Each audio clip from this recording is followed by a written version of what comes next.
Bismillahirrahmanirrahim.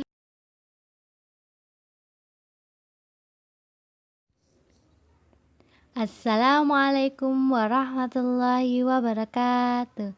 Halo teman-teman, apa kabar hari ini? Semoga sehat selalu ya. Berjumpa lagi dengan Ustazah dalam pelajaran ilmu pengetahuan sosial dengan tema berhemat sumber energi. Nah, kali ini kita akan mempelajari mengenai sumber daya alam dan manfaatnya. Sudah siap ya teman-teman untuk belajar pada kali ini? Indonesia mempunyai sumber daya alam yang sangat berlimpah. Nah, teman-teman tahu nggak sih apa pengertian sumber daya alam itu? Iya, sumber daya alam adalah segala sesuatu yang disediakan alam. Apa sih manfaatnya? Manfaatnya adalah untuk memenuhi kebutuhan manusia. Nah, sumber daya alam kita itu ada dua ya teman-teman pembagiannya. Ada sumber daya alam yang dapat diperbaharui dan sumber daya alam yang tidak dapat diperbaharui.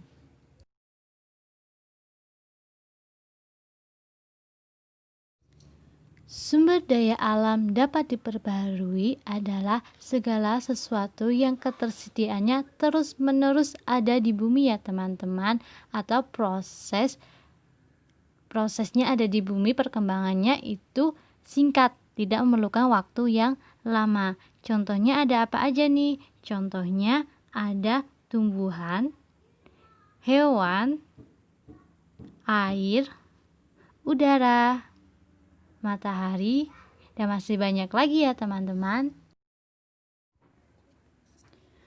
Untuk sumber daya alam yang tidak dapat diperbaharui adalah segala sesuatu yang ada di alam yang proses tersediaannya itu memiliki waktu yang sangat panjang teman-teman. Contohnya apa nih? Contohnya adalah bahan bakar fosil. Fosil itu kan terbentuk dalam hitungan jutaan tahun.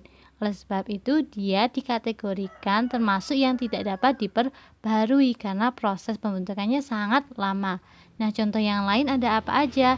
Ada logam mulia, minyak bumi, gas alam, dan masih banyak lagi ya teman-teman. Sumber daya alam diciptakan oleh Allah untuk dimanfaatkan manusia dengan sebaik-baiknya ya teman-teman, untuk memenuhi segala kebutuhan hidup manusia. Nah, berikut ini pemanfaatan sumber daya alam. Yang pertama adalah dalam pertanian, dalam bidang pertanian. Yang pertama adalah pertanian sawah. Pertanian sawah merupakan kegiatan pertanian yang dilakukan pada lahan basah ya. Hasil utamanya adalah padi. Yang kedua adalah tegal. Tegal adalah kegiatan pertanian pada lahan kering yang tidak terlalu membutuhkan air teman-teman. Hasil pertanian tegal antara lain tebu, jagung, nanas, ubi jalar, dan juga singkong ya teman-teman. Yang berikutnya adalah pertanian ladang. Pertanian ladang dilakukan dengan cara membuka areal hutan untuk kemudian ditanami tanaman teman-teman. Hasil dari pertanian ladang ini adalah gandum dan juga sayuran. Berikutnya adalah pemanfaatan dalam bidang perkebunan. Perkebunan dapat dibedakan menjadi dua ya teman-teman, yaitu perkebunan dataran tinggi dan dataran rendah. Perkebunan dataran tinggi contohnya ada teh, cengkih, buah-buahan, dan sayur-sayuran. Untuk perkebunan dataran rendah contohnya adalah sawit ya teman-teman. Berikutnya yaitu bidang perikanan ya. Usaha perikanan di Indonesia dapat dibedakan menjadi dua ya teman-teman, yaitu perikanan laut dan perikanan darat. Perikanan laut dilakukan oleh penduduk pesisir pantai. Perikanan laut merupakan usaha menangkap ikan di laut. Perikanan ini menghasilkan ikan kerapu, ikan tongkol, cumi-cumi, dan juga ikan tuna ya teman-teman. Untuk perikanan darat merupakan usaha pemeliharaan dan penangkapan ikan di darat ya teman-teman.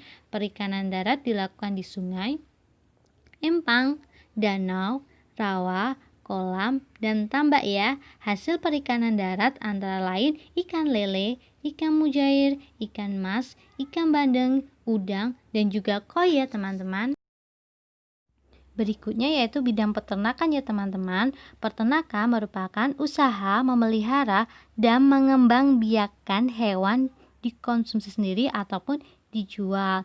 Nah, untuk hewan ternak dibagi menjadi 3 ya teman-teman. Yang pertama adalah hewan ternak besar yang ukurannya besar-besar ya teman-teman. Ada sapi, kerbau, dan juga kuda.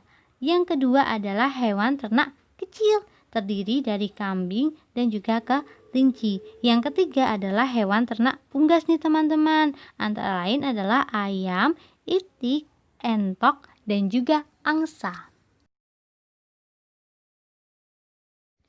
Alhamdulillah, kita sudah selesai ya teman-teman dalam belajar mengenai apa sumber daya alam yang ada di Indonesia. Tetap semangat belajar ya teman-teman, walaupun kita masih terpisah jarak, dan tetap semangat beribadah. Sekian dari Ustazah. Wassalamualaikum warahmatullahi wabarakatuh.